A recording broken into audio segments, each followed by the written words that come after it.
entidades federativas donde se tomó la decisión, ¿no?, que este mismo programa, ¿no?, para ceder un poco con la práctica de tener programas sin metas e indicadores, se va a adoptar este marco metodológico para la medición del nivel de cumplimiento de los derechos humanos y como una fórmula de seguimiento del impacto de los programas. Por supuesto, en estas iniciativas los poderes judiciales no pueden quedarse al lado, ¿no?, porque muchos de los programas en materia de derechos humanos que se están elaborando incluyen un componente sobre justicia, acceso a la justicia o como fuera que se llama, ¿no?, en las distintas entidades federativas, y de tal suerte los que tienen que proporcionar información luego para dar seguimiento a la implementación del programa, pues deben de ser quienes, ¿no?, los poderes judiciales, las procuradurías, las distintas secretarías, etcétera, etcétera. En diciembre, ¿qué es lo que está pasando? ¿No? Dos cosas dos hechos muy afortunados para la oficina. Por una parte, no sé hasta dónde están conscientes de la elaboración del Programa Nacional de Derechos Humanos, ¿no?, que coordina la Secretaría de Gobernación. El Programa Nacional de Derechos Humanos se elaboró en un espacio participativo en el transcurso de agosto, septiembre, octubre, bajo, como les decía, la Unidad de Derechos Humanos de Secretaría de Gobernación, la Subsecretaría de Derechos Humanos, y donde se logró establecer como un objetivo específico del programa, ¿no? De los 6 objetivos hay uno específico con 18 líneas de acción y 3 estrategias que prácticamente dice generar mecanismos de medición en materia de derechos humanos en todo el país, a nivel federal y a nivel local, adoptando el marco metodológico del Alto Comisionado y de la OEA. De la OEA es prácticamente el mismo, incluye un componente de participación adicional que acá no lo tenemos, y crear todos los mecanismos de coordinación interinstitucional que se requieren, ¿no?, entre los productores de información, INEGI, los registros administrativos para ir surtiendo la información, ¿no? Así que ahorita tenemos el marco programático federal, es otra cosa cómo se va a implementar en el transcurso del sexenio, ¿no?, o lo que queda del sexenio, pero sí existe ya un marco institucional para la generación de los indicadores y el programa se va a presentar públicamente, bueno, como todos los programas especiales están en Hacienda, saliendo ahorita a finales de marzo. Y por otra parte, en diciembre, en el seno de CONATRIP se toma la decisión de implementar el proyecto de indicadores en materia de juicio justo como parte del plan de trabajo bianual que existe de CONATRIP, ¿no? Así que actualmente, a partir de diciembre, después de estos afortunados hechos, tenemos a todo el país cubierto, ¿no?, hasta donde podemos nosotros también brindar el apoyo para la generación de indicadores, tanto sobre DESC, ¿no?, salud, educación, trabajo, vivienda, alimentación, ¿no?, todos los indicadores todos los derechos para los cuales contamos con indicadores ilustrativos. Acá en estas últimas páginas seguramente los han revisado, como para derechos civiles y políticos, ¿no?, justicia, vida, seguridad, libertad, participación política en todas las entidades federativas. En todos los casos, en ningún momento logramos, y no se está impulsando tampoco, estar desagregando la información a nivel municipio, ¿no? Posiblemente esto va a ser alguna de sus preguntas, ¿no?, hasta dónde territorialmente se va desagregando la información. La verdad es que no se busca cuantificar todo o no se busca cuantificar todo al nivel más bajo territorial posible, porque tenemos que preguntarnos cuál es la relación entre costo y beneficio, ¿no?, para qué nos va a servir la información desagregada a nivel municipio, considerando que para un proyecto de indicadores, pues toda la información se debe de estar generando periódicamente, debe de ser útil para la toma de la decisión, y sí estamos conscientes que a nivel municipal existen problemáticas muy específicas, pero a veces estas se pueden visibilizar a través de un estudio cualitativo, reportes de sociedad civil, organismos públicos de derechos humanos.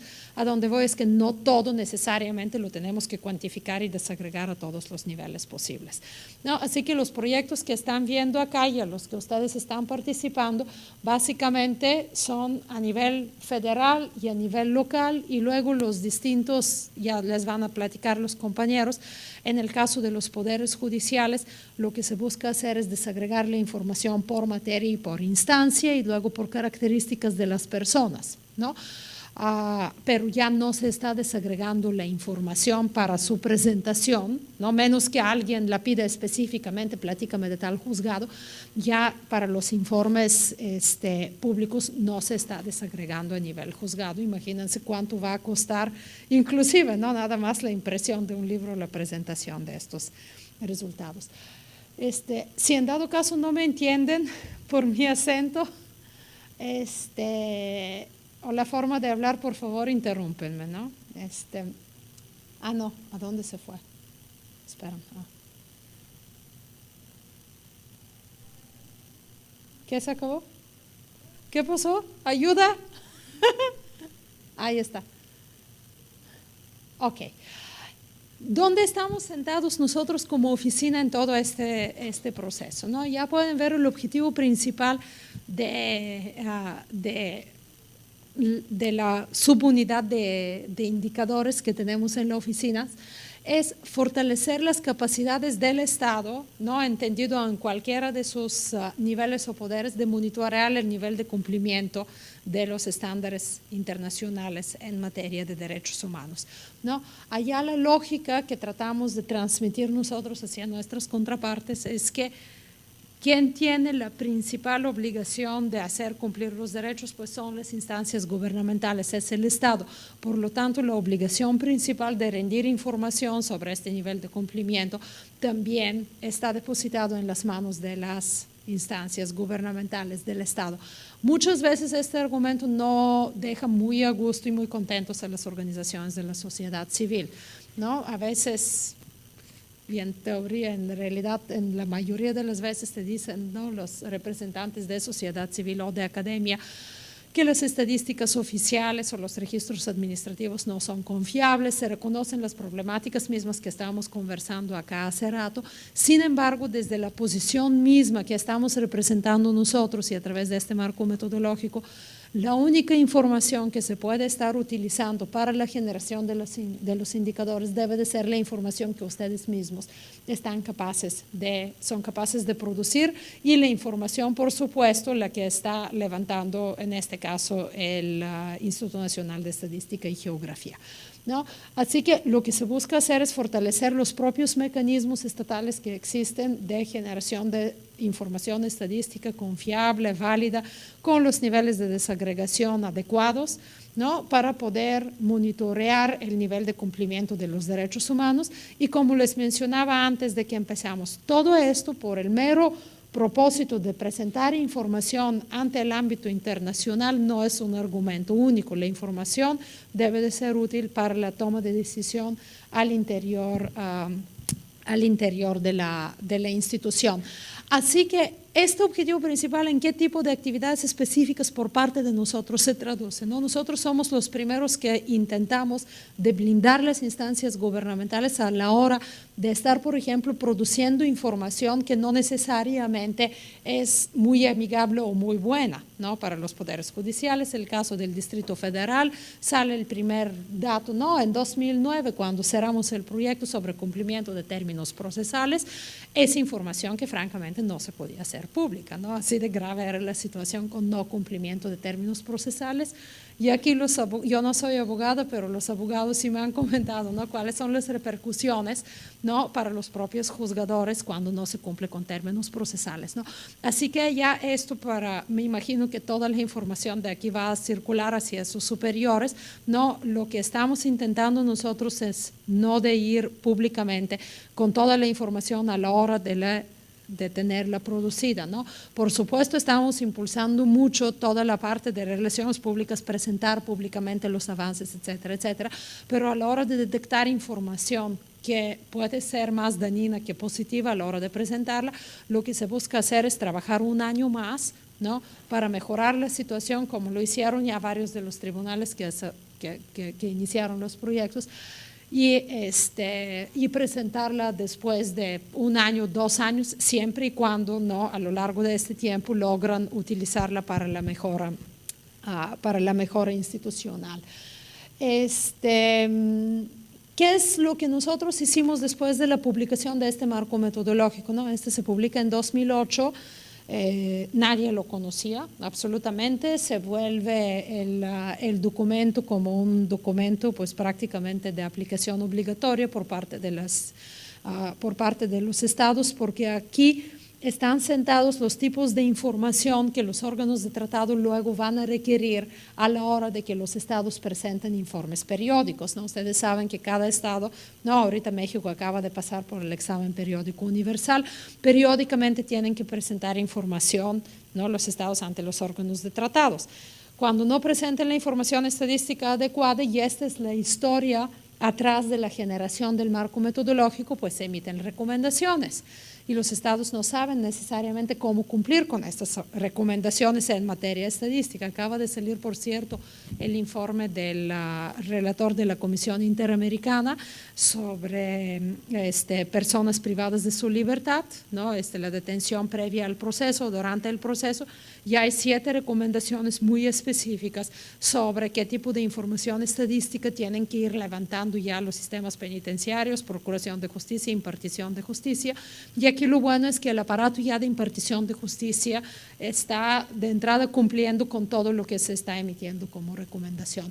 Así que nosotros lo que intentamos a partir de la publicación del marco metodológico es darlo a conocer, ¿no? Con todo el mundo, con el que se puede, con el INEGI, porque tarde o temprano la información que INEGI está construyendo se tiene que alinear con estos requisitos de información acá, con Secretaría de Relaciones Exteriores, que está coordinando todos los esfuerzos en realidad de presentación de información ante los órganos de tratados, con los organismos públicos de derechos humanos que desafortunadamente aquí no cumplen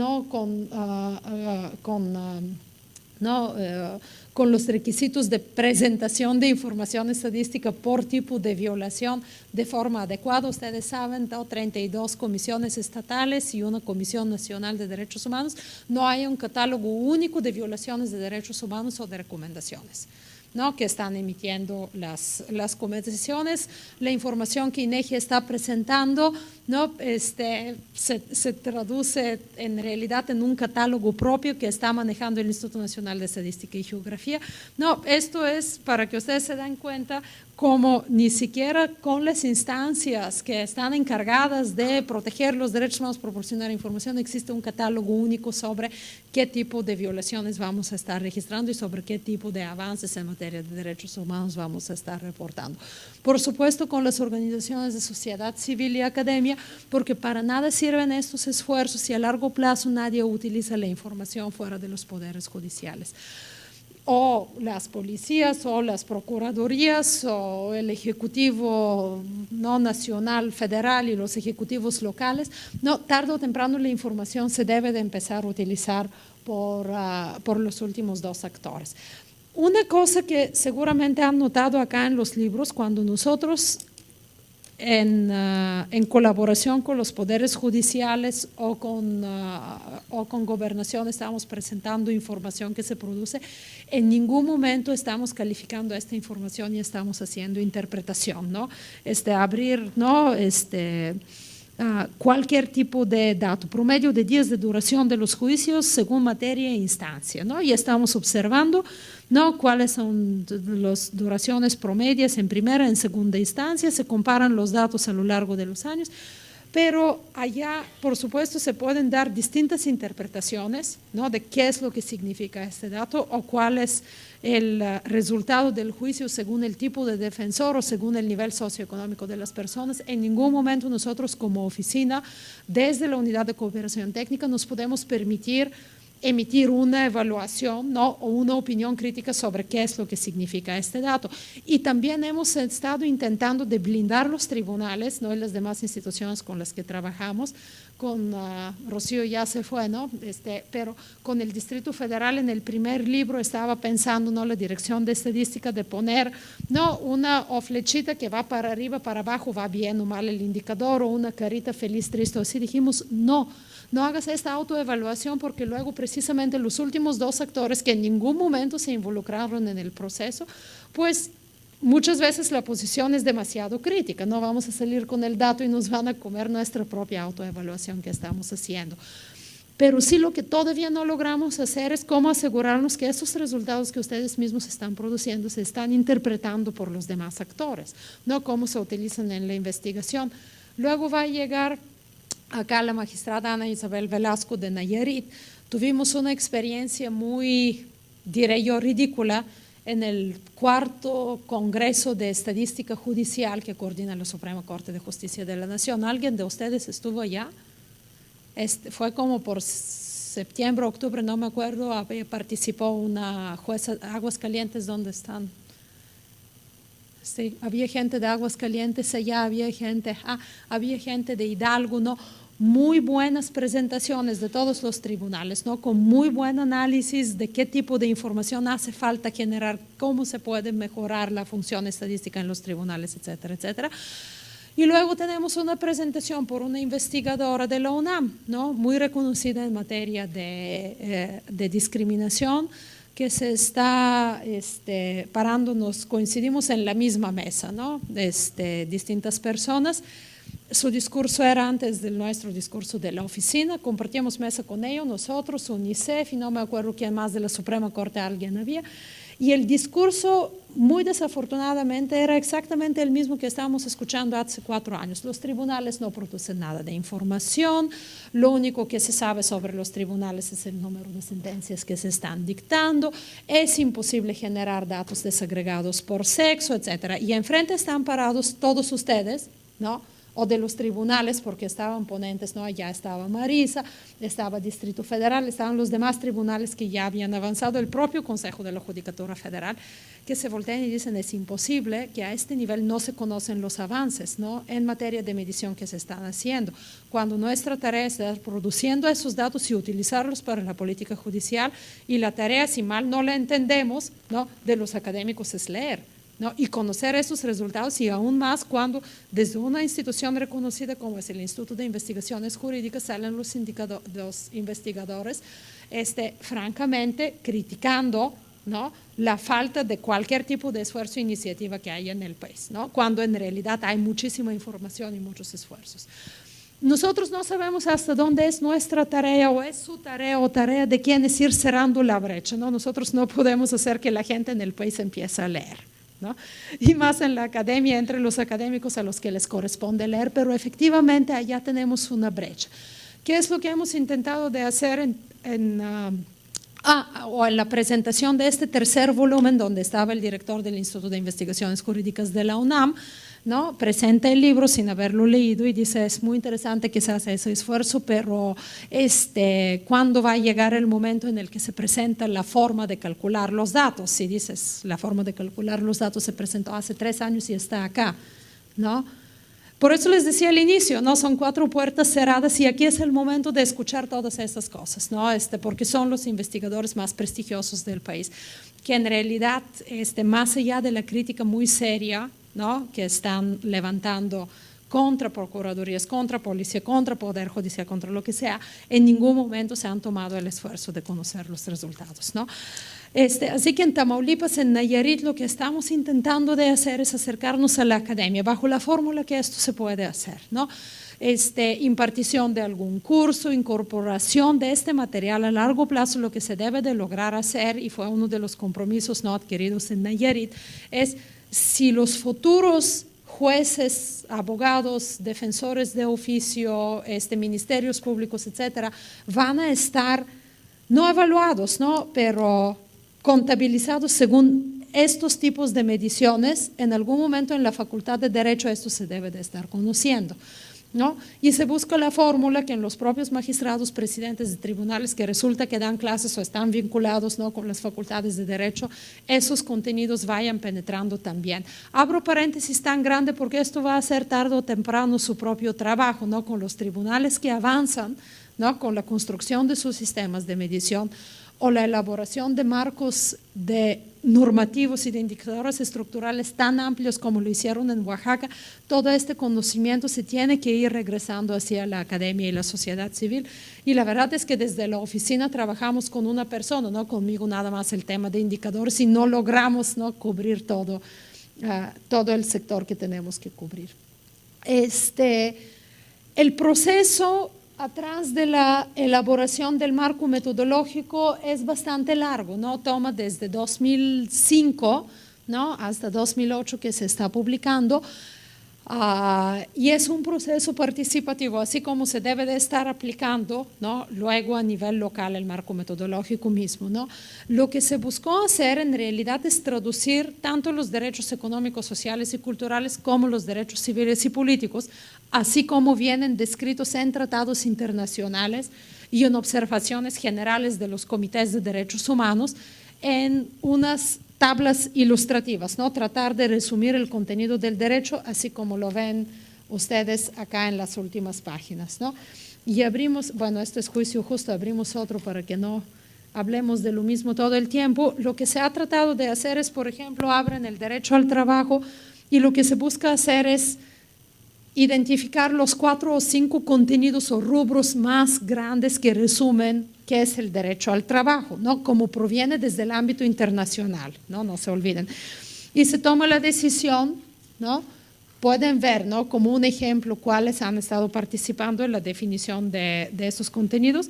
Se define que este derecho se va a entender como acceso a un trabajo decente y productivo, que ya es un tema tan grande que cuando se vaya diseccionando y identificando contenidos específicos de qué es trabajo decente y productivo, normalmente se abordan todos los temas que actualmente nos están preocupando en cualquier tipo de país, ¿no? Cuántas horas al día estamos trabajando, si estamos recibiendo un pago digno, si existe discriminación por cualquier tipo de motivo, si existe seguridad social, etcétera, etcétera, ¿no? Otro atributo son condiciones de trabajo justas y seguras. Aquí se empieza a medir todo, ¿no?, empezando con el tipo de accidentes que se están dando, qué tipo de atención se está dando a esos accidentes, etcétera, etcétera. Capacitación y mejora continua para el trabajo, ¿no? Si se reconoce que se requiere capacitación, formación continua, ¿no?, y protección contra trabajo forzoso y desempleo. Luego para estos, y esto es para todos los 15 derechos para los cuales se cuenta con matrices de indicadores ilustrativos, se ha hecho y se ha propuesto un cuerpo mínimo de contenidos que idealmente se deben de estar contabilizando, ¿no?, sobre los cuales se tiene que producir información estadística. Luego de la presentación o la elaboración de estas primeras matrices, que son, ¿no?, como se dan cuenta, el resumen de todos esos derechos en un número de características más manejable, se llevan a cabo múltiples encuentros de validación, ¿no?, de esta propuesta. Los pueden leer en mucho detalle cuáles han sido, dónde se han llevado a cabo, pero básicamente se han llevado a cabo en 10 países en todos los continentes. Les voy a dejar todas las presentaciones, ¿no? Más de 3 encuentros donde lo que se busca hacer es, allá, insisto, participó mucho academia, participó mucho sociedad civil, participaron muchos abogados litigantes, ¿no?, que trataban de ver si estas propuestas acá cobran sentido en realidad, ¿no?, antes de publicar la metodología. La metodología, se me olvidó decirle antes, no es algo que se hizo por iniciativa e impulso propio de la Oficina del Alto Comisionado.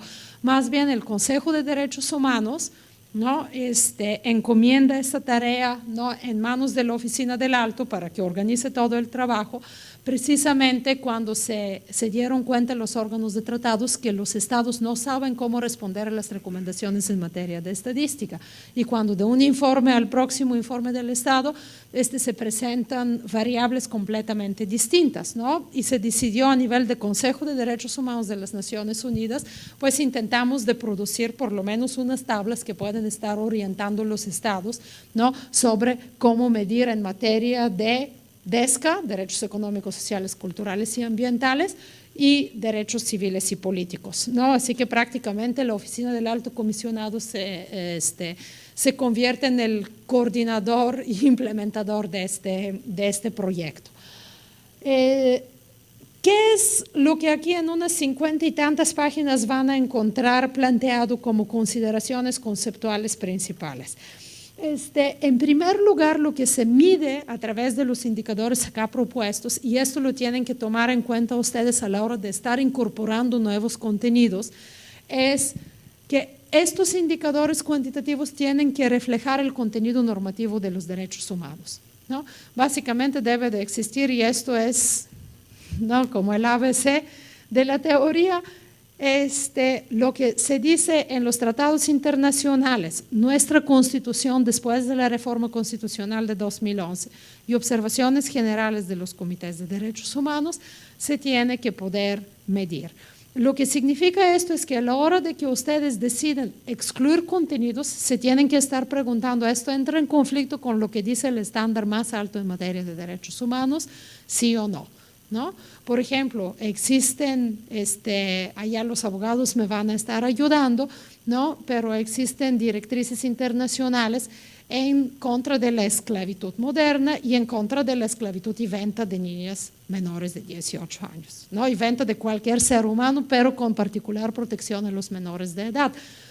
Estamos conscientes que acá en México y en muchos otros países existe la práctica, ¿no?, de venta de las niñas de menores de 18 años o menores de 16 o menores de 14 años, y atrás de qué práctica esto se está escondiendo, ¿no? Se hace la boda con el consentimiento de los, ¿cómo se llaman?, padre, madre o tutor, ¿no? Y hay un indicador acá específico, lo van a encontrar más adelante, no en el tema de juicio justo, ¿no?, está planteando con el tema de violencia contra las mujeres, que dice, repórtame tu estado en cuántos casos, ¿no?, tú tienes menores, niñas menores de 18 años que se han casado con el consentimiento de sus papás, desagrégamelos por tipo de origen étnico del que provienen y desagrégamelos además por grupos de edad, ¿no?, de 10 a 12, 12 a 14, etcétera, etcétera. Cuando empezamos a validar este set de indicadores, ¿no?, de violencia contra las mujeres, y recurrimos, ¿no?, estuvimos con muchas organizaciones de Oaxaca, del norte del país, Grupo Interagencial de Género de Naciones Unidas, etcétera, etcétera, observamos una división muy interesante, ¿no?, de algunas organizaciones civiles que estaban diciendo, excluyen este indicador, esta es una práctica tradicional que acá existe en el país, ¿no?, y a través de los indicadores ustedes no pueden ir en contra de los usos y costumbres del país. Bueno, pero una cosa es uso y costumbre, otra cosa es cuando esto entra en conflicto con los estándares de derechos humanos. Tú no puedes vender seres humanos, ¿no?, por lo más que tu Constitución bajo cualquier tipo de fórmula te lo permite, ¿no? Así que esto es lo que se tienen, y en el caso de juicio justo el camino ya está recorrido, posiblemente acá no se va a dar, pero posiblemente en el futuro muchos de ustedes van a estar trabajando en otras instituciones, así que se tienen que estar asegurando que la información que ustedes van a estar planteando en el sistema de indicadores sobre cualquier tipo de tema que les toque trabajar no va en contra del estándar internacional en materia de derechos humanos. Estoy segura que ya leyeron los demás puntos. Básicamente los mensajes son sencillos, se tienen que medir los esfuerzos, todo lo que hace el Estado para hacer cumplir los derechos. Y aquí en el tema de justicia, ¿no?, y de juicio justo es bastante sencillo, ¿no?, lo han visto en la matriz que se ha estado trabajando en las otras entidades federativas, ¿no? Hay un componente que muchos de ustedes van a llamar de gestión, ¿no? Aquí, según el lenguaje de la metodología, son indicadores de proceso que tienen que ver con todo lo que hace la institución, ¿no? A ver, ¿cuánta gente estoy contratando? ¿Qué sueldos les estoy pagando? ¿Con qué horarios laborales están trabajando? ¿Cuál es mi presupuesto total? Mi presupuesto en comparación con el presupuesto de los demás sectores, ¿no? Por ejemplo, Procuración de Justicia, Seguridad Pública, Transporte, etcétera. Ya se van comparando y va en Poder Judicial, siempre queda en el penúltimo lugar, ¿no? Obras y transporte tienen mucho más presupuesto que ustedes, ¿no? ¿Cuál es mi carga de trabajo? ¿Cuántos expedientes? ¿No? Y acá están los datos, ¿no? Llegando. ¿Cuál es la formación en materia de derechos humanos? ¿Cuáles son mecanismos de contratación y de ratificación que yo tengo en el tribunal? No, todo lo que yo tengo que hacer para hacer que esta Casa de Justicia está funcionando, ¿no? Lo tienen que poder medir y por supuesto esto lo tienen que relacionar con ciertos tipos de resultados, ¿no? ¿Y cuáles son los resultados? Pues sencillos, que todas las personas que tienen que atenderse en el tribunal o están consignadas acá no, que la justicia es ciega para todos ellos, ¿no? Que es el mismo resultado, ¿no? Para el mismo tipo de caso, independientemente de si la persona es rica o pobre, de si la persona tiene abogado público o abogado privado, si proviene de alguna comunidad indígena, sí o no, que la prisión preventiva no es más alta para personas con ciertas características, ¿no? Sociodemográficas. Salió un dato, mañana se los va a platicar la magistrada de Nayarit, muy interesante de Nayarit, nunca antes lo habían medido, sobre, salió ya alrededor de la medición de porcentaje de personas procesadas en prisión preventiva por las características de estas personas. Toman en cuenta que Nayarit era un tribunal que no tenía nada de información estadística sistematizada, ¿no? Ellos tardaron 1 año y medio en producir su sistema de indicadores, venían acá a todos los seminarios, ¿no? Para escuchar las mismas ponencias miles y miles de veces, pero al final del día lograron hacer su sistema de indicadores y sale por allá un dato que 20% de las, casi 20%, para no mentir, de todas las personas procesadas en prisión preventiva tienen algún tipo de discapacidad, ¿no? Y se infartan, dicen de esto nadie tenía la menor idea, ¿no? Porque tú cuando eres juez, no llevas un cálculo mental, ¿no? No tienes visibilizada esta realidad. Luego cruzan este dato y resulta que esas personas además son sentenciadas con las sentencias máximas, ¿no? Y hay una clara relación ya de discriminación, ¿no? De un factor discriminatorio que existe en el tribunal que no lo tenían rastreado antes, y todas nuestras felicitaciones porque ellos salieron públicamente con este resultado en el año pasado, ¿no? Pero sí son realidades que se empiezan a atender en función de los datos que se reciben y sí son resultados que ellos luego pueden directamente relacionar con el tipo de indicadores de proceso, ¿no? O esfuerzos que están haciendo al interior de la institución para impartir mejor justicia. Y así como ejemplos, ¿no? Cualquiera de ustedes que ha estado revisando los resultados ya de los que han producido resultados, pueden rastrear de estos miles y hacer sus propias interpretaciones. Pero es importante trabajar con esta lógica. Si voy a estar incluyendo un nuevo indicador, ¿por qué lo estoy haciendo? No nada más para contar y crear más trabajo para los jueces y magistrados o quienes van a capturar los datos. No, pregúntense para qué se va a utilizar la información y si luego la van a poder relacionar con algún tipo de resultado, ¿no? Reflejo de obligaciones, respetar, esto lo mencionamos, enfoque uniforme. La metodología sí efectivamente fortalece mucho la noción de indivisibilidad, ¿no? De los derechos económicos, sociales y culturales y de civiles y políticos. Nosotros desde la práctica sí sabemos que no se pueden atender con la misma seriedad y con los mismos recursos todos los derechos, ¿no? Los recursos son limitados y los recursos humanos son limitados, ¿no? Pero lo que aquí se busca, ¿no?, transmitir como mensaje es, si vamos a trabajar a nivel global, ¿no?, a nivel país, pues que se trabajan 1 o 2 derechos del grupo de DESCA, ¿no? Por ejemplo, relacionamos vivienda y salud, o vivienda y trabajo, o vivienda y alimentación, lo que sea, con otro tipo de derechos, ¿no? Por ejemplo, con seguridad, con justicia, porque no es ciencia grande, ¿no? Y todos saben que hay relaciones estrechas entre el nivel de pobreza, alimentación, educación y el estatus de la integración social, ¿no? Y el nivel de crimen que se vive en un país. Dentro de sus propios sistemas de indicadores, esto, ¿cómo se hace? Se hace a través de la desagregación de toda la información. ¿Qué es lo que se tiene que hacer? ¿No? Garantizar, esto es allá en el punto 5 lo que dicen normas y principios transversales, siempre en todos lados, ¿no? Cuidar que tenemos indicadores que nos hablan sobre igualdad, rendición de cuentas, bla, bla, bla. Esto relacionado con la noción de indivisibilidad de los derechos, en lo que se traduce es que toda la información, cuando la tenemos nosotros a largo plazo, no se asusten, no es de aquí a agosto de 2015, desagregada por sexo, por edad, por nivel socioeconómico, por educación de las personas, por discapacidad, por lengua indígena que se está hablando, van a empezar a surgir las realidades sobre cuáles son los grupos. Sí. más vulnerables. Esto no necesariamente se traduce en una necesidad de que ustedes mismos están actuando para subsanar todas esas brechas, no, pero a lo que corresponde al Poder Judicial mismo, allá se pueden hacer las adecuaciones, ¿no? Y allá presume mucho el magistrado presidente del Distrito Federal, nuestros elevadores hablan, ¿no? Porque la Comisión de Derechos Humanos del DF ya se dedicó la vida en un tiempo de emitir recomendaciones sobre accesibilidad, ¿no?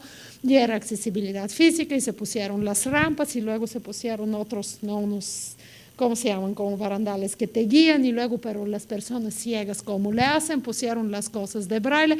No, paulatinamente, entre broma y broma, esto es lo que se ha logrado hacer dentro de 4 años. Ahorita vamos a ver en Nayarit qué es lo que hacen con el tema de discapacidad y prisión preventiva. ¿No? Y por cierto, está saliendo ya el segundo producto, ¿no? De actualización de datos que se va a presentar a finales de abril. Próximamente lo van a poder consultar en línea. Los tipos de indicadores, como se manejan acá, se definen en indicadores, ¿cómo se llaman? Se clasifican gracias a indicadores estructurales de proceso y de resultados, ¿no? Ya los consideraron estructurales, son todas las medidas establecidas por el Estado, ¿no? Que incluyen marco normativo, legislación, normas jurídicas, política pública y programa, ¿no? Nacional y local, ¿no? Así como permitir la existencia de organizaciones de la sociedad civil sobre cualquier tipo de derechos, ¿no? En términos prácticos, ¿en qué se traduce esto, no? ¿Qué son los indicadores estructurales? Hay 2 formas de presentarlas. Una es la complicada, por la que ha optado México. Con todas las instituciones con las que hemos trabajado hasta ahora, lo que se está haciendo es una descripción muy detallada, ¿no? Aquí pueden ver ustedes ejemplos, ¿no? Tratados internacionales de derechos humanos en materia de trabajo ratificados por el Estado, ¿no? Luego, fecha y entrada en vigor de las leyes nacionales en materia de tal derecho. Lo que se ha hecho en México con las instituciones es describir qué normativa existe, a partir de qué fecha, y resumir el contenido, luego agregar jurisprudencia de la Corte, luego agregar si existe alguna jurisprudencia de la Suprema Corte de Justicia de la Nación, luego se describen los programas y las políticas públicas. Otra vez, dado que nosotros y las instituciones mismas no hemos tomado la decisión de no estar evaluando si son buenas o malas las leyes, los programas, lo que hemos hecho, por ejemplo, en materia de violencia contra las mujeres es presentamos, existen tantos programas, ninguno de esos cuenta con presupuesto, por ejemplo. ¿No? Y allá el lector debe de tener algún problema grave para no poder entender el mensaje, ¿no? De dónde radica el problema, ¿no? O no existen recursos humanos para llevarlos a cabo, o no existe una institución que es rector sobre este tema, ¿no? Para velar por este derecho, ¿no? En materia de justicia, la buena noticia es que hicimos esta identificación de todos los indicadores estructurales con el Distrito Federal en 2010 o 2011, si no me equivoco, publicamos un libro, lo van a ver en la página y en la página del Tribunal color naranja, así, que es más o menos de este gordo, que representa todo el marco normativo en materia de juicio justo, ¿no?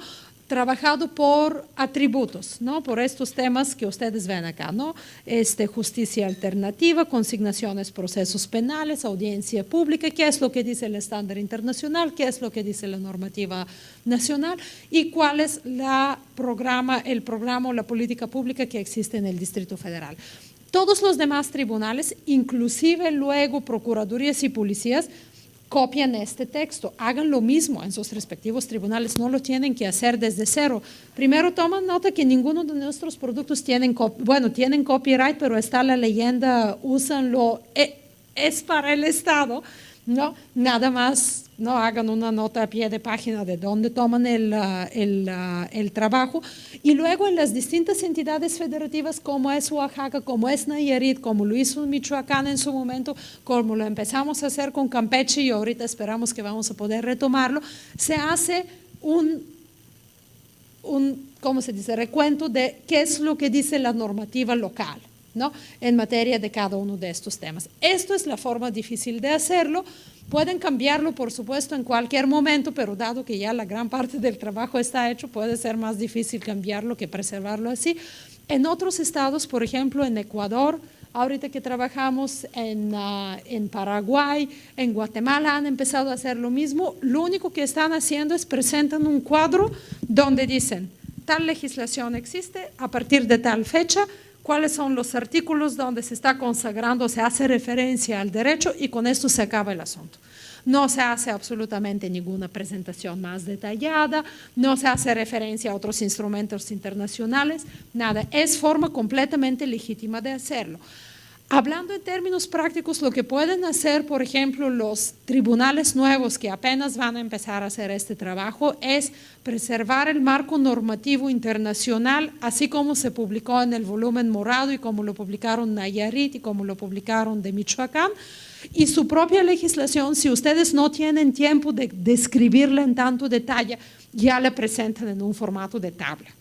No hay mejor o peor manera de hacerlo, simplemente la forma que ustedes creen que va a ser más ilustrativa y les va a costar menos trabajo de hacerlo. O posiblemente lo que son indicadores estructurales pueden decidir trabajarlos más adelante con un argumento, ¿no? Pues cambios legislativos a nivel local se dan todo el tiempo, ¿no? Por eso hacemos referencia nada más al marco internacional, ¿no? Todo eso se los comento con detalle porque se van a regresar con estas dudas y preocupaciones en casa, ¿no? Cuando entran y ven los indicadores estructurales y dicen, ay, pues ¿cómo lo hago en el caso de San Luis Potosí, ¿no? Los indicadores de proceso ya vieron, ¿no? Buscan medir, pues la palabra habla por sí mismo, todo lo que está sucediendo actualmente y todo lo que ustedes están haciendo para hacer cumplir el derecho que les corresponde y el resultado de tal derecho, de tales esfuerzos. Normalmente los indicadores de resultados son mucho menos en comparación con los indicadores de procesos y en ciertos casos existe confusión, no exactamente dónde pasa la frontera entre proceso y resultado. La verdad es que no hay un lineamiento muy claro de decidirlo, ¿no? Prácticamente con todos los tribunales y todas las demás instituciones con las que se trabaja, trabajamos uno por uno para ver en nuestro caso específico, ¿no? Esto se refiere más a un proceso, se refiere más a un resultado. Para el caso del Tribunal del Distrito Federal, que luego ya se adoptó por los demás, lo que se decidió incluir en la parte de indicadores de resultados, ¿no? Todo en función de la capacitación, de la asignación de recursos, de mejoras institucionales, etcétera, se resume a 3 ámbitos generales grandes. Uno tiene que ver con reparación del daño, ¿no? Otro tiene que ver con error judicial, que es un tema, no se preocupen, ese es el tema del que más se habla y siempre decimos déjenlo por último porque estos son sus indicadores a largo plazo, dentro de 4 o 5 años, los únicos que los han hecho son los compañeros de Tamaulipas. Del Distrito Federal intentamos de hacerlo contratando el Instituto de Investigaciones Jurídicas, hubo problema por dinero, ¿no? Y ya el costo que estaban pidiendo de la UNAM era algo, ¿no? estratosférico, que prácticamente, ¿no? allá colidaba con la extorsión y no se avanzó con el proyecto. Sí, no, teníamos un recurso muy decente para que se haga y al final del día terminaron pidiendo 13 millones de pesos o algo así para que se ponga toda la planta de jurídicas a trabajar sobre este tema. No, y es así porque les va a pasar es una enorme ventana de oportunidad también para la academia, ¿no? Yo le voy a hacer el trabajo de los tribunales seguramente por allá tienen algo no implementado, toman en cuenta que esto está pasando, ¿no? Y allá ahorita Marisa está saliendo con sus resultados sobre error judicial como está acá, pero estamos conscientes que esto no es una conceptualización óptima, ¿no? Es una parte de donde se pueden esconder los errores, ¿no? Casos en los cuales no se aplicó la norma jurídica competente, se requiere un estudio de expedientes o 2 normas jurídicas entran en conflicto, ¿no? Número de casos que fueron apelados. Hay muchas preguntas sobre cómo se debe de entender el error judicial, ¿no? Y efectivamente alguien de fuera, ¿no? Algún investigador o algún académico puede aportar mucho sobre el tema. Estamos conscientes que inclusive propias orientaciones políticas pueden tener impacto en el tipo de sentencia que se está dictando, pero esto no es ciencia cierta, ¿no? Así que es un tema de muy largo plazo, ¿no? Que se tiene que elaborar conforme vayamos nosotros madurando, ¿no? Conforme vayan saliendo las cifras, ¿no? Para ver los resultados y el alcance. Y otro tema primordial es en cuántos casos relevantes jueces y magistrados utilizan en su argumentación tratados internacionales y citan en las sentencias tratados internacionales en materia de derechos humanos, ¿no? Porque ya hay una estrecha relación entre, o debería de existir, entre toda la capacitación que se da en materia de derechos humanos, ¿no? Por lo menos en el Distrito Federal, no sé en las demás entidades federativas, por lo menos a nivel federal, y luego qué es lo que pasa en la sentencia, ¿no? Siguen con los mismos criterios desde hace, ¿no? De lo que se estudió en la Facultad de Derecho, o si se incorpora normativa internacional en la sentencia, ¿no? Pero esta es más o menos la lógica atrás de la generación de los indicadores, y cuando ustedes vayan revisando, ¿no? Mañana o pasado mañana, cuando nos toca revisar la lista, hay una regla que hemos encontrado muy sencilla, ¿no? Normalmente cualquier tipo de contenido que causa mucho conflicto en este momento de cómo lo vamos a medir es tan difícil, luego si se fijan está correctamente clasificado como algo que se tiene que generar a mediano a largo plazo, ¿no? Conforme vaya madurando la institución y encuentra las fórmulas de captura y presentación de la información, paulatinamente se vayan agregando los contenidos más difíciles. ¿Alguna duda, pregunta hasta acá? ¿Me entienden? Sí. Una duda, en el caso que mencionaba acerca de el dato que indica que hay una… gracias. El dato que indica una discriminación, hablaba de aproximadamente un 20% de personas que eran sentenciadas y que tenían algún tipo de discapacidad, que es una posible indicación de un cierto grado de discriminación, lo cual, digo, tomando en cuenta las situaciones de otros estudios que indican la discriminación en México, pues no me sorprende, la verdad, porque sí, anda mal el país en eso. Pero bueno, ahora, ¿qué tanto es una variable dependiente el hecho de que haya personas con discapacidad o qué tanto es una variable constante para efectos de la metodología? Porque, por ejemplo, un dato de la Secretaría de Salud Pública habla de que aproximadamente el 10% de las personas en México, o sea, como 13 millones de personas, tienen algún tipo de problema de trastorno mental significativo. Lógico es pensar entonces que al menos el 10% de los que están en la cárcel tengan algún tipo de desorden mental también. Ahora, en función de eso, tomando en cuenta los datos de la discapacidad, ¿qué tanto es una variable constante o una dependiente? ¿Se toma en cuenta eso? Se debe tomar eso, me imagino, en cuenta para el estudio. Fíjate que la verdad es que no se ha tomado en cuenta qué es lo que dice la estadística nacional sobre cualquier tipo de problemática, ¿no? Porque lo mismo es sobre personas indígenas, sobre personas migrantes en tránsito, indocumentados, ¿no? Cualquier tipo de población con cierto grado de vulnerabilidad en el país, ¿no? Esto existe. Para los efectos de lo que los poderes judiciales están haciendo, esto no se está haciendo, no se hace este comparativo por una razón sencilla. Primero, que no les compete a ustedes hacerlo, ¿no? Si ustedes lo empiezan a hacer allá, a fuerza se tienen que meter en algún tipo de interpretación, ¿no? Cómo yo me muevo versus un estándar nacional o un promedio nacional que está existiendo, y allá pueden entrar en un hoyo negro del que no hay salida. Lo que si tú me preguntas, ¿no?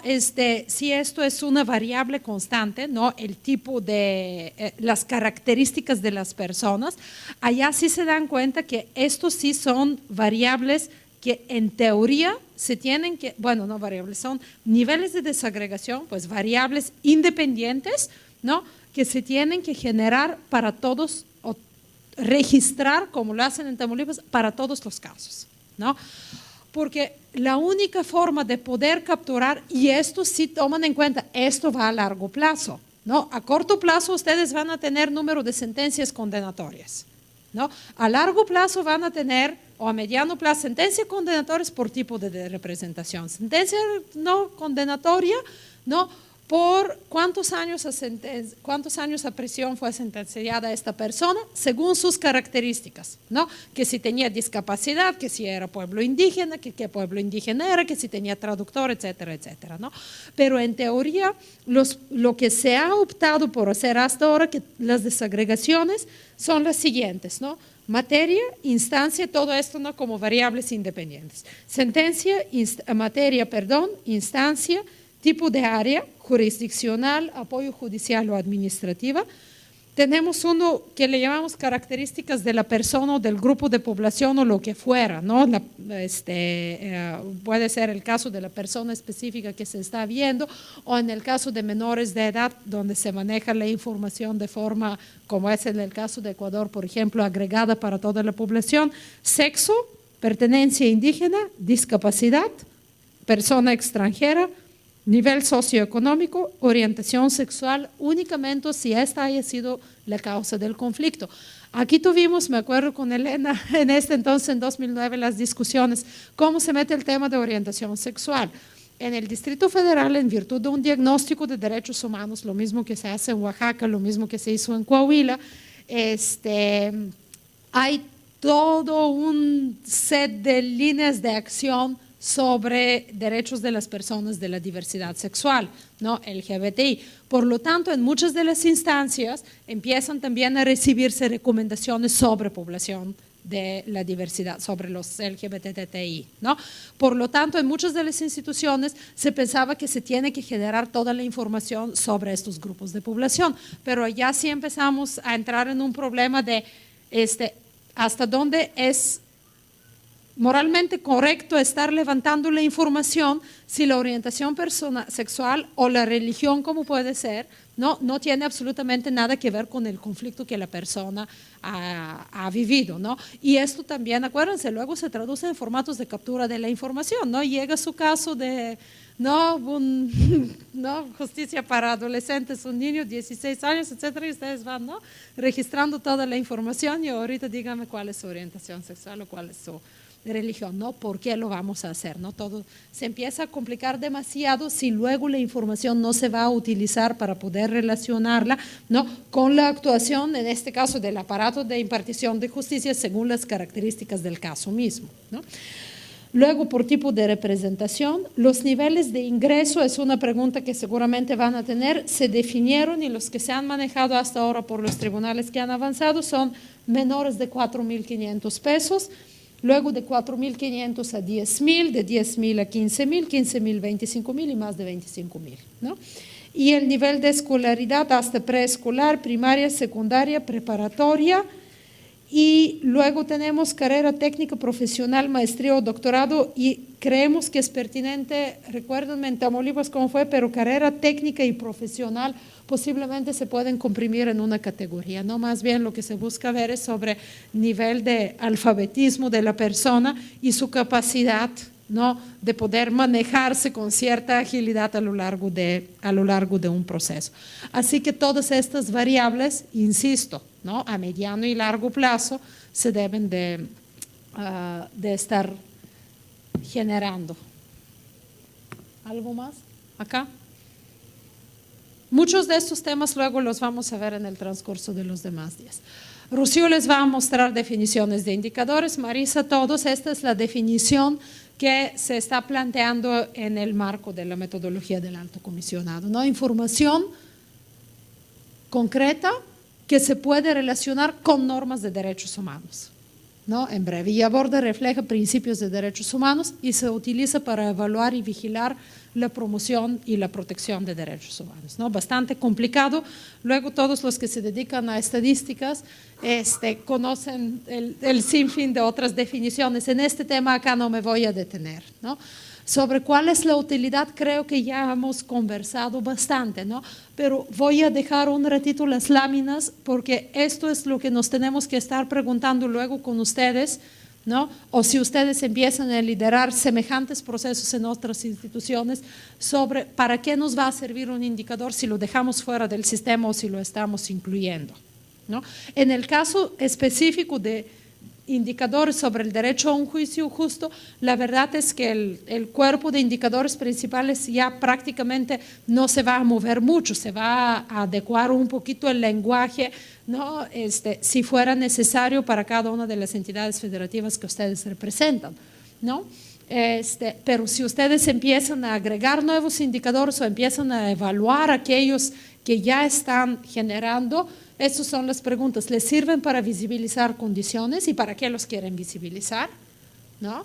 No se trata de medir por medir, para evaluar condiciones y tendencias, ¿no? Para anticipar cambios en el futuro, ¿les van a ser de utilidad, sí o no? Para comparar lugares y situaciones, aquí hemos estado hablando, ¿no? Depende de qué es lo que quieren ustedes comparar al interior de sus poderes judiciales, ¿no? Donde tienen la sospecha que tienen, ¿no? Algún juzgado que no va suficientemente bien, inclusive no para específicamente pueden diseñar medidas específicas o pueden resolver los problemas con la existencia de una visitaduría que opera de manera muy adecuada, ¿no? Ofrecer información de alerta temprana.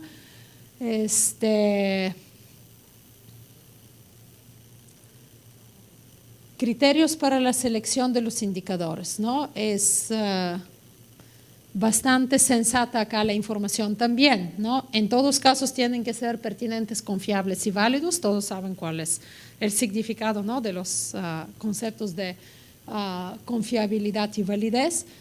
Estar basados en información objetiva. Acá sí efectivamente entra en juego la enorme problemática que ustedes tienen identificadas. ¿Cómo nos aseguramos que quienes capturan la información la capturan bien y capturan lo que tienen que capturar, ¿no? Se tiene, allá sí espero que de Tamaulipas puede ser de utilidad la experiencia, ¿no? Sobre cómo se puede hacer el cross-check de la información, de lo que aparece en el sistema y de lo que está en el expediente. Es un trabajo un poquito de bulldog, ¿no? De estar atrás de aquellos que están capturando la información. A largo plazo la gente entiende que estos mecanismos de control existen y empiezan a desempeñarse mejor. Lo mismo en el Distrito Federal, ¿no? Existen mecanismos aleatorios y no aleatorios de control de la información que está capturada en el sistema y paralelamente, Rocío les va a platicar, ¿no? Lo que se está haciendo es un análisis de la información, ¿no? Con cierta periodicidad y siempre y cuando ellos tienen, ¿no? Como estábamos diciendo, ¿no? Cambios planificados que tienen, ¿no? O que existen ciertas tendencias que ustedes ya han identificado y de repente el dato se les dispara para arriba o se va en el piso. Normalmente, ¿no? Si no existe absolutamente ninguna situación de contexto o cambio normativo o algún tipo de problemática, por ejemplo, como haya surgido ahorita en el estado de Michoacán, si nada de esto existe, su dato se tiene que comportar conforme se comporta la tendencia hasta ahora, ¿no? Un gran desvío de la tendencia ya identificada normalmente está hablando de error judicial, de error humano, y este error humano lo pueden ustedes muy sencillamente luego identificar, ¿no? ¿Dónde está? Otros criterios para la inclusión de información. Insisto, esto no va a aplicar tanto en su caso, ¿no? Pero les dejo la ponencia entera si es que necesitan revisarla o utilizarla en otros contextos, ¿no? Si la información que van a estar generando, ¿no? A través de indicadores cuantitativos no es útil para la toma de decisión, déjenla fuera, ¿no? No les sirve para absolutamente nada y nada más implica un costo enorme. Van a ver luego hay indicadores que se pueden levantar o generar la línea de base únicamente a través de encuestas, ¿no? Y estudios de opinión pública. En el caso del Distrito Federal, allá un año sobró algo de presupuesto, se pudo hacer. Hay otros tribunales que no cuentan con estos recursos o no están tan afortunados a finales de año, no pueden estar levantando encuestas, ¿no? O la encuesta puede ser muy corta, ¿no? Porque cada variable, cada pregunta nueva tiene un alto costo, ¿no? Para procesar luego la información, para levantarla. Si la van a hacer ustedes, si contratan una consultoría externa, ¿no? Donde les cobran pregunta por pregunta, no, todos esos son componentes prácticos donde ustedes tienen que estar seguros que esta cifra es de particular importancia, ¿no? Si luego resulta que pueden tener ustedes una aproximación del fenómeno que levantan cada 5 años a través de un estudio cualitativo, ¿no? Y les cuesta mucho menos, háganlo así, ¿no? se puede conseguir la información cuando se necesita. De esto se trata el proyecto, ¿no? A largo plazo lo que se tiene que garantizar es que para este cuerpo común de indicadores que se aprobó ayer, ¿no? Con sus niveles de desagregación, la información se puede conseguir periódicamente. Allá dependerá de ustedes cada cuando la quieren presentar a ustedes la información. En algunos casos te la pueden dar día por día, qué es lo que está pasando conforme se va capturando la información. Otros optan por presentarla cada 6 meses, otros optan por presentarla cada 2 meses, ¿no? Por ejemplo, la policía del Distrito Federal, si nosotros tenemos todo registrado, bueno o malo, lo que sea, cualquiera que fuera la imagen de la policía capitalina, toda la información se está capturando y allá es su legítima pregunta, ¿cada cuándo quieren que presentemos esto? ¿No? Cada cuando la tenemos que actualizar en la página de la policía o nada más lo vamos a tener ya sistematizado todo para responder a solicitudes de información pública. Todo esto váyanlo pensando porque no necesariamente tienen que seguir la misma fórmula que hicieron los de Nayarit, los de Tamaulipas, los de DF, los conforme van a seguir avanzando en Michoacán, son decisiones propias, ¿no? De cada uno de los tribunales, siempre y cuando esto se tiene que enlazar ¿con qué? Con carga. Esto es un proyecto sumamente importante, pero de ninguna manera es el único proyecto y el más grande en los poderes judiciales. Siempre y cuando esto va a causar muchos, poco a poco se van a ir suavizando, ¿no? Los choques entre impartidores de justicia y los que buscan la sistematización de la información, no, pero tienen que ver hasta dónde quieren sistematizar toda la información y presentarla cada cuándo y para qué. Los demás temas ya los pudieron escanear, permite comparabilidad, estos temas ya los comentamos también. Sobre las fuentes de información, con esto empecé al inicio de la presentación. Fuentes de información pueden ser únicamente sus propios registros, ¿no? Ninguna fuente de información externa. Puede ser a través de investigaciones académicas, que una tesis de doctorado que financió quién sabe qué en la universidad, etcétera. No puede ser su fuente principal de información. Sobre algunos temas más difíciles, por ejemplo, como es el tema de la tortura, ¿no? La instancia gubernamental misma no va a llevar un registro sobre cuántos casos de tortura hay en el sistema penitenciario, ¿no? Sobre temas así de difíciles o privación arbitraria de la vida o el tema de desapariciones forzadas, que aún así con Coahuila tenemos avance con la Procuraduría. Sobre los temas difíciles se puede utilizar como fuente de información alternativa aquella que proviene o de Naciones Unidas o de instancias de organizaciones de la sociedad civil. Luego por allá algún informe que se está sacando por parte de académicos o a través de sociedad civil, pero saben, la lógica es la siguiente, primero, los que tienen obligación de hacerlo son las entidades, las instancias gubernamentales, los que tienen la capacidad de hacerlo y los recursos de hacerlo son únicamente las instancias gubernamentales, y los que pueden garantizar la calidad de la información, si en un momento actual no es la óptima, son únicamente las propias instancias de estadística de las instancias gubernamentales. Datos basados en casos y denuncias, todos conocen cuáles son las limitaciones, pueden sobrerepresentarles o subrepresentarles algún tipo de fenómeno o registran, como es el caso de migrantes, el mismo caso varias veces, ¿no? A lo largo de frontera sur o frontera norte del país, así que por lo más que los datos del Instituto Nacional de Migración no son los mejores, son los únicos que tenemos que intentar de fortalecer, y lo mismo pasa con sus propios datos,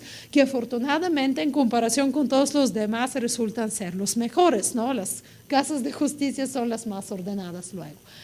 Encuestas o opiniones de opinión y percepción, allá van a ver, ¿no? Siempre y cuando logran diseñarlas de tal suerte que no son sumamente caras de levantar, los pueden levantar con cierta periodicidad y que no están enfocadas en la subjetividad, los pueden utilizar como instrumentos. Si lo pueden evitar, evítanlo, porque así nos pasó en el Distrito Federal. Es muy buena son muy buenas las primeras 3 encuestas que se levantaron, ¿no?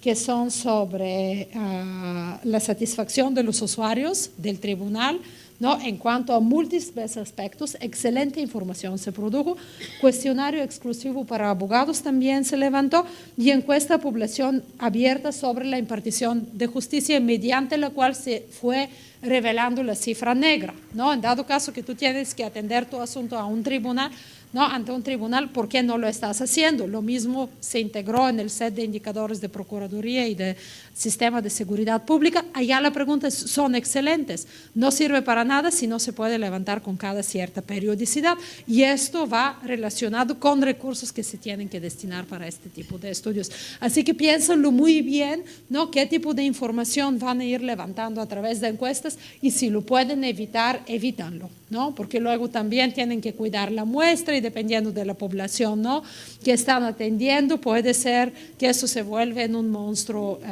inmanejable. ¿Sobre qué derechos tenemos matrices de indicadores ilustrativas estas? Los voy a dejar en pantalla y con bullets están los atributos, ¿no?, de cada uno de los derechos. Avísame cuando puedo pasar el slide.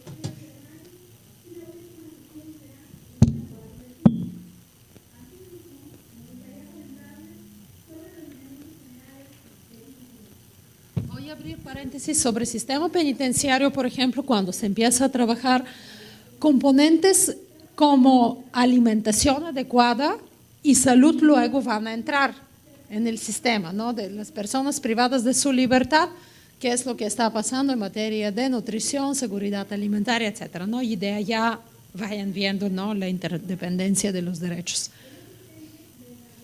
En su caso particular no, porque no es un tema que depende de ustedes, ¿no? Aquí está salud, tortura, participación en asuntos públicos.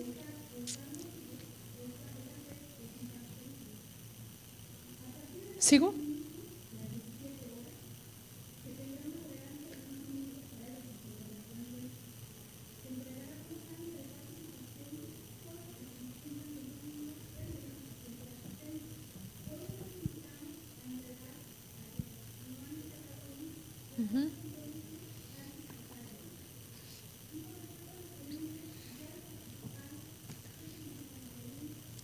Y luego hay dos más que aquí no he incluido porque se trabajaron con posterioridad a la publicación de la metodología. Existen matrices de indicadores ilustrativos sobre violencia contra las mujeres, igualdad y no discriminación, ¿no?, también ya publicados. ¿Y qué es lo que se ha hecho en México? Les voy a dejar las dos pantallas con abreviaturas que todos ustedes conocen muy bien. Y en los que los están escaneando les voy a comentar sobre el primer proyecto con INEGI y CNDH que tenemos, porque el tema del INEGI seguramente va a salir mañana. Con INEGI decidimos llevar a cabo un ejercicio de contextualización de todas las matrices de indicadores ilustrativas para el caso de México. Y empezamos a trabajar con salud, luego con educación, luego con libertad de opinión y expresión, y luego con vida, seguridad y libertad. Y la idea es dejar como los libros de texto, ¿no? Esos son los indicadores contextualizados para el caso de México, porque luego, como ven ustedes acá, los indicadores de juicio justo es la matriz de juicio justo contextualizada para el caso de los poderes judiciales. Aquí en una matriz de juicio justo viene mezclado todo, ¿no? Vienen indicadores sobre procuración de justicia, sobre policía, sobre sistema penitenciario. Si ustedes van y hacen el palomeo, ¿cuáles de esos me corresponde a mí como Poder Judicial generar? Pues son unos 15, no más. Así que este es el trabajo de depuración y adecuación de las matrices que se hace a los contextos o nacionales o locales o institucionales. No, todo avanzaba muy bien con INEGI y CNDH hasta un momento que las dos instituciones no lograron firmar un convenio específico de colaboración. En fin, se trabó 2 años el trabajo, luego se revivió de nuevo. Mientras lo que sucedió es el conflictivo censo de impartición de justicia, ¿no? El censo de gobierno sobre impartición de justicia que se está levantando con ustedes, que aquí con la preocupación de incurrir en algo políticamente no correcto, sé que muchos de los poderes judiciales no están de acuerdo con lo que está haciendo el INEGI en materia de censo de impartición de justicia, por cuestiones tan objetivas como, por ejemplo, un censo, cómo es que se publica con más de 30% de la información no disponible, ¿no? A la hora de diseñarlo había algún problema. ¿Cómo publicas un censo de impartición de justicia cuando está enfocado únicamente en la materia penal? Nuestros indicadores sí tienen un enfoque sobre lo penal porque allá es donde se esconde la mayor parte de las violaciones. Y aún así tribunales, ¿no?, como de Nayarit, como de Tamaulipas, incluyen materia civil, materia familiar, pero el censo del INEGI no levanta información sobre la materia civil y familiar, y magistrados como Edgar Elías Salazar brincan y dicen, esto no es mi carga de trabajo. Lo que se ve reflejado allá no tiene absolutamente nada que ver con mi desempeño actual, ¿no?, como tribunal.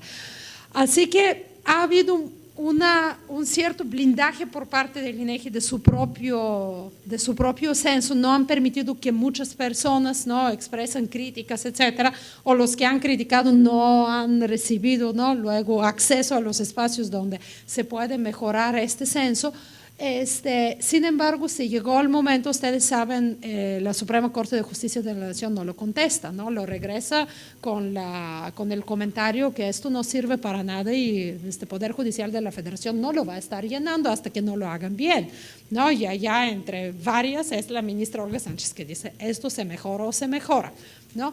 Así que nosotros estamos en el grupo de mejoramiento de los censos de gobierno del INEGI a partir de hace poco tiempo, ¿no?, inicios del año, ¿no? Ya creo que poco a poco la institución madura para poder reconocer el hecho que estos sistemas de levantamiento de información que actualmente se están manejando se tienen que mejorar. Así que nosotros acabamos sobre el tema, por ejemplo, del levantamiento de información con organismos públicos de derechos humanos, de mandar todas las adecuaciones, sugerencias de adecuaciones. Es otra cosa si los van a tomar en cuenta o no. Esto se hizo. Seguimos con el tema de impartición de justicia y uno de los argumentos principales sobre qué meter y cómo meterlo es precisamente el trabajo que se hace a nivel país. No son 32 tribunales que levantan este tipo de información y no puede ser, no se ha revertido el curso del barco, no puede ser que una institución como el INEGI dice esta información nadie la está levantando, ¿no?, cuando existe un compromiso institucional por parte de todos ustedes y Poder Judicial de la Federación que este tipo de información se va a estar levantando, ¿no? Y lo mismo que hacen Procuradurías, lo mismo que hace Secretaría de Seguridad Pública del DF, pero también Comisión Nacional de Seguridad, ¿no?, donde todavía no salimos públicamente con el proyecto porque no está listo, ¿no? Pero ya hay mucho trabajo desde, ¿cómo se llama?, desde el terreno hacia arriba, ¿no?, que no se puede estar, ¿cómo se dice?, fingiendo que no se hace, ¿no?, a la hora de estar definiendo los sistemas nacionales de levantamiento de información. Creo que es un dato sumamente importante que lo tienen que tener en cuenta la próxima vez cuando les llega la información, cuando les llega la solicitud de información sobre INEGI, y si aprovechan, hay grupos ya creados entre mujeres, nosotros, Suprema Corte de Justicia, Tribunal del Distrito Federal, que buscan no transmitir el mensaje sobre cómo se pueden mejorar estos instrumentos de captura de información. Así que entre ustedes no necesariamente tienen que canalizar sus sugerencias a través de nosotros, ¿no?, pero entre ustedes mismos, con Rocío, con cualquier otro tribunal que tiene interlocución con el INEGI, pasen sus sugerencias, ¿no?, sobre cómo se pueden mejorar este tipo de censos. Aquí siguen otro sinfín de instituciones con las cuales se están trabajando indicadores. Hay un tema bastante interesante que piloteamos recientemente, desde hace 2 años, sobre medición del impacto de programas de capacitación en materia de derechos humanos, ¿no? Aquí todo el mundo se capacita, pero nadie mide el impacto de la capacitación, ¿no?, más allá de la adquisición de conocimientos. Y hicimos un proyecto piloto por petición del Instituto Nacional de Migración sobre el impacto de sus programas de capacitación en materia de derechos humanos en el disfrute de derechos humanos por parte de personas migrantes. En otras palabras, esto se traduce en qué tipo de violaciones se están cometiendo por parte de agentes del Instituto Nacional de Migración contra migrantes, ¿no? Lo mismo lo hacemos para la Corte, lo mismo para el Consejo de la Judicatura Federal. Así que en cualquier caso que sus propias áreas de capacitación deciden hacer alguna tarea semejante, tómanlo en cuenta. No tenemos metodologías que más o menos no han funcionado para este tipo de trabajos. Los países con los que hasta ahorita hemos estado trabajando son estas 4 que han prácticamente copiado la experiencia de México y como les mencioné en la mañana en la inauguración, seguimos con Mercosur, ¿no? Con Argentina, con Chile, con Uruguay, específicamente sobre el tema de impartición de justicia, que va a ser el mismo producto que ustedes tienen adaptado a sus propias realidades, y luego con Perú, y esperamos que luego se puede seguir con Centroamérica, ¿no? De tal suerte tenemos un sistema más o menos uniforme, ¿no? para todo el continente, ¿no? Y los que ya lo han implementado y ya lo están calculando, ¿no? Lo mismo que ustedes hicieron, son Ecuador y Paraguay, ¿no? Ya puesto en papel en búsqueda de las cifras. Y los demás países están en la fase de la definición conceptual. Los pasos, ya los escucharon, contextualizar los indicadores. Lo que está hecho ahorita, lo que hace falta hacer es una contextualización muy fina para cada uno de los estados acá, que prácticamente se reduce a limpiar el lenguaje y la formulación de los indicadores, ¿no? Porque los contenidos ya más o menos están definidos. Luego, recopilación de los datos, sus propios ejercicios de validación, de donde se van a nutrir de las experiencias de lo que ya lo han hecho, los ajustes, ¿no? De cómo van a estar produciendo la información. La desagregación de la información es algo que se da a lo largo del proceso. Nunca va a ser posible desagregar desde el principio. Así que no se angustien, no carguen más de lo que pueden cargar en un inicio. Y luego el punto 5, al momento al que ustedes deciden hacerlo, difundir la información. Esto al principio fue muy bonito, no estar publicando libros, pero es sumamente caro, ¿no? Lo que a largo plazo y conforme se vaya produciendo la información, la verdad es que la apuesta hace 4 años fue que todos lo van a hacer y todos van a estar actualizando la información, pero nunca estábamos seguros si esto se va a dar, ¿no? La verdad es que a largo plazo para los usuarios se va a necesitar que toda la información está en algún formato electrónico entre todos los tribunales, de tal suerte que quien tiene interés puede hacer sus propios cálculos y sus propias comparaciones, ¿no? Luego yo, no sé, Rocío, en 10 años si tenemos 10 de estos, inclusive con el anuario estadístico, pues es más difícil de procesar la información. Así que váyanle dando una pensada también al interior de sus tribunales o luego en espacios como CONATRIP, ¿no? Cómo se puede estar presentando la información sobre los contenidos comunes que ustedes están generando, ¿no? Y luego una cosa de estas cuesta pues 80, 100 mil pesos, ¿no? Y ¿por qué gastarlos? Sí. Una pregunta. En el número de recopilación de datos, analizando el trabajo del Distrito Federal y comentándolo en equipo, veíamos que algunos datos se recopilan a través de la encuesta. Y vienen 2 tipos de encuestas. Vamos a llamarle cara a cara entre el encuestador y el encuestado, y la encuesta telefónica. En esta segunda veíamos inconveniente, no sé qué opinión tengas, porque en ciertas partes del país la gente no contesta el teléfono cuando no ve el número conocido. Incluso hay recomendaciones gubernamentales de tener mucho cuidado en esa situación. Entonces comentábamos la posibilidad de eliminar ese tipo de encuestas para manejar la de cara a cara, sí, que implica a usuarios, a abogados, encuestas especiales para abogados. No sé qué opinión tengas al respecto. Sí. Yo primero les doy la mía y luego Rocío contesta. La verdad es que, como les comenté hace rato, si se puede evitar el levantamiento de información a través de este tipo de encuestas sería ideal. No, lo ideal es que a largo plazo ustedes logran de generar la información a través de los propios expedientes que llegan al tribunal, ¿no? Que toda la información se logre recopilar con las personas que están allá. El único tema sobre el cual nosotros no vamos a poder generar la información es sobre la cifra negra. Allá sí o sí se tiene que levantar encuesta. Si se puede evitar, ¿no? Tener la información recopilada a través de ¿no? Entrevistas telefónicas ideal, porque esto es desde hace muchos años, ¿no? Uno de los libros de texto sobre muestreo lee cuáles son las deficiencias, inclusive del muestreo que viene desde los directorios telefónicos. Así que si se puede eliminar, ideal. En el caso del tribunal, lo afortunado fue que se pudo por lo menos hacer una aproximación, ¿no?, de estos fenómenos que se levantaron a través de la encuesta telefónica, y allá Rocío me va a corregir, pero no se quiso desaprovechar la oportunidad que se presentó a final de año, ¿no?, para hacerlo. Pero si se dan cuenta, después de 2010 ya no se ha levantado la información mediante este método. Digo, sin querer abundar mucho en el tema, porque va a ser uno de los puntos que se van a abordar mañana en las pláticas, nada más decirles desde ahorita que todo es abierto, evidentemente ya lo había comentado Mila, a ajustar al caso de cada tribunal en términos de los instrumentos, incluso de las preguntas o de los mismos indicadores.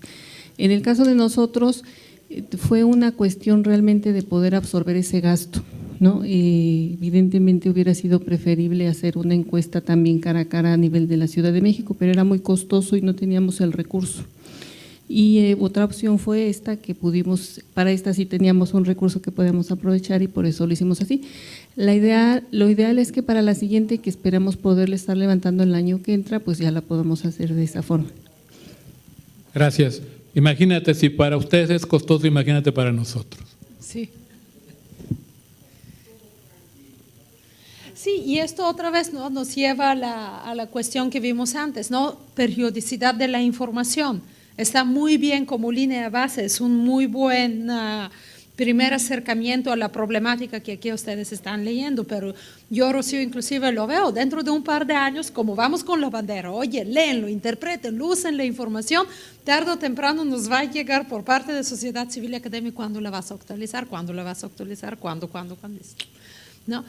Así que es precisamente de esos temas que cada uno de los poderes judiciales tiene que definir. Posiblemente ustedes la pueden levantar, pero no necesariamente optan por hacerla pública, úsenla en el interior, ¿no?, como insumo, ¿no?, de ver cuál fue el resultado, si les puede servir para mejorar algo, luego encontrar la fórmula alternativa de captura de información, ¿no? Pero en el DF, efectivamente, ¿no?, como lo dijo Rocío, hubo recurso y qué bueno que lo hubo para hacer el primer estudio. Estos son los atributos y los subatributos, ¿no?, que se identificaron y que fueron presentados ayer para su última revisión ante CONATRIP. Abro paréntesis para quienes no sepan cómo se movió el tema al interior. Déjame ver si no está por allá. No está. ¿Acá? No, tampoco está.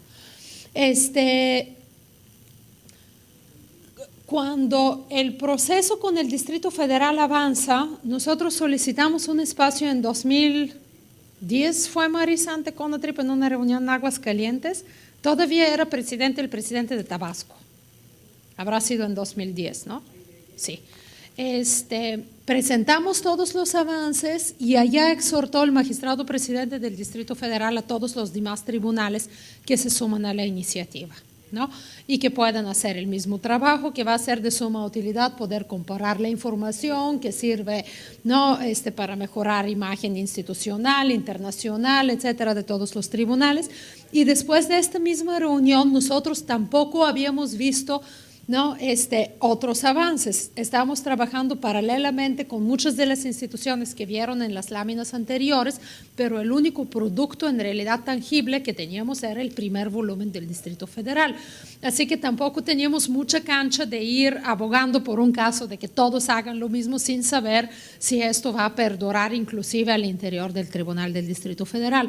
Terminando la reunión de 2010, donde abrieron espacio para una presentación nuestra, se acercaron en este entonces el magistrado Etienne del Tribunal de Tamaulipas y el Poder Judicial del Estado de Nayarit y dijeron: queremos lo mismo, no, vengan, visítanos y hacémoslo.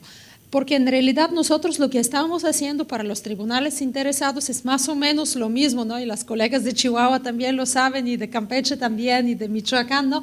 Ir y acercamos la metodología y revisamos la lista de indicadores, luego traemos a Rocío, se abre el espacio de interlocución entre el Distrito Federal y el tribunal interesado, y el tribunal interesado avanzaba con la construcción de su propio sistema de indicadores.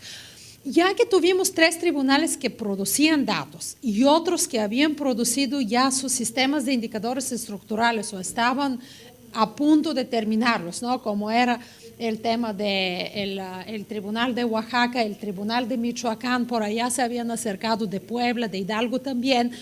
Lo que decidimos fueron 2 cosas. Por una parte, llevar a cabo estos seminarios, talleres regionales de juicio justo y estadística judicial con la misma fórmula con la que tenemos hoy, ¿no? Primero en el DF, luego en Tamaulipas, luego en Michoacán, por el mero hecho que primero no tenemos recursos de viajar nosotras y los que han hecho el trabajo por todos lados, y segundo, y aún más importante, que ustedes mismos pueden ir haciendo los contactos entre las áreas relevantes para la generación de la información y poder intercambiar sus propias experiencias e inquietudes. La verdad es que mucho ha salido después de esos tribunales sobre intercambio, por ejemplo, de sistemas de información, ¿no?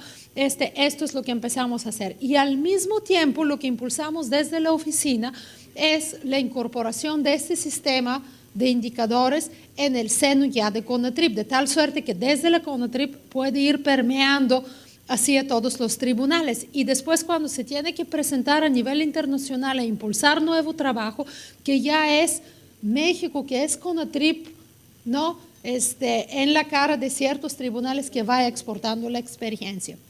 En CONATRIP fue en una de sus últimas sesiones del año pasado en Estado de México.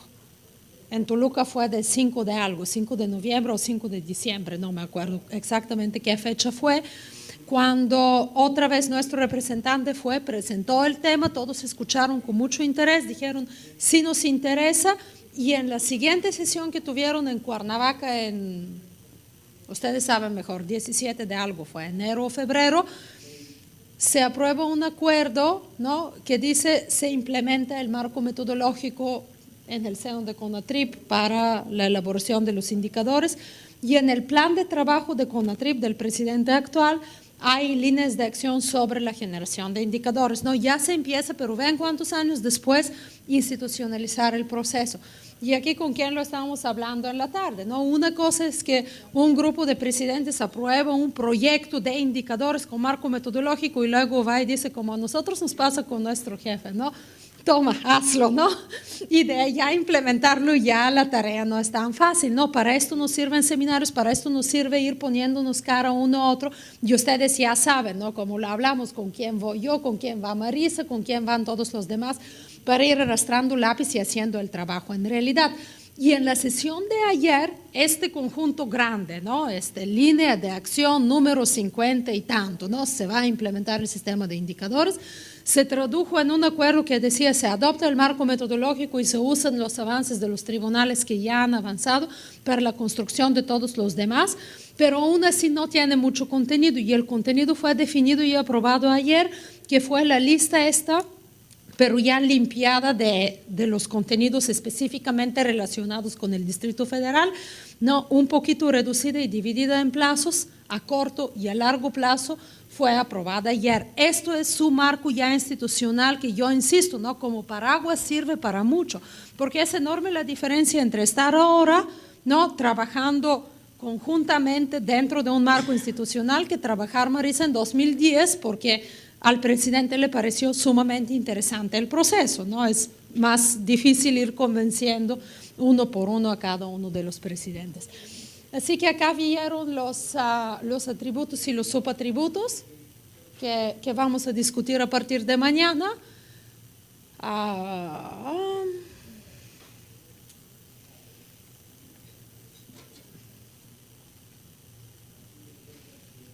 Los talleres.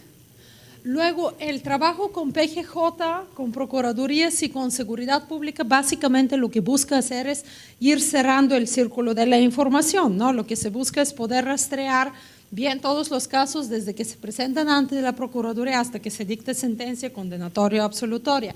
Estos son los atributos y subatributos aprobados por la PGJ. Como se pueden dar cuenta, van básicamente interlazados con los que se manejan a nivel de poderes judiciales.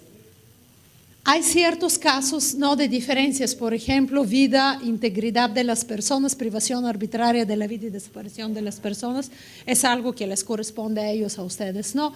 Derecho a la libertad y seguridad de las personas, no, privación administrativa de la libertad, con punto 8.2 es exactamente donde se tiene que cruzar la información con ustedes, y el derecho a no ser sometido a tortura ni a tratos o penas crueles, inhumanos o degradantes, esto es de la PGJ. Y aquí están los sistemas para policía. Como se dan cuenta, van básicamente donde se puede hacer el interlace con los de Procuraduría y de Poder Judicial, se ha hecho, ¿no? Se dan cuenta, indicadores generales, queja y capacitación va el mismo, ¿no? Y los subatributos, aquí insisto, y esta es toda la parte, bueno, creativo de ajuste al sistema a sus propias necesidades y qué es lo que ustedes tienen que estar reportando. Estos 3 puntos, por ejemplo, en ningún momento en el marco metodológico, en ninguna matriz los van a ver, ¿no? Que son seguridad frente a delitos, esto sí, tiempo de respuesta de la policía ante peticiones ciudadanas, esto no está planteado en absolutamente ningún lugar en nuestras matrices, pero es algo que sí la policía está haciendo y lo debe en teoría de hacer bien, ¿no? Y eso tiene que medirse en relación con la confianza ciudadana en la policía, ¿no? Problemática que todos sabemos de dónde viene y por qué se tiene que medir, ¿no? Integridad personal, trato de personas bajo responsabilidad personal, policial.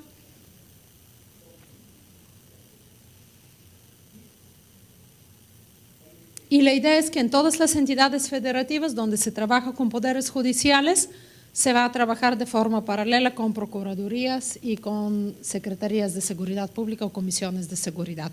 ¿En qué estados tenemos avances específicos?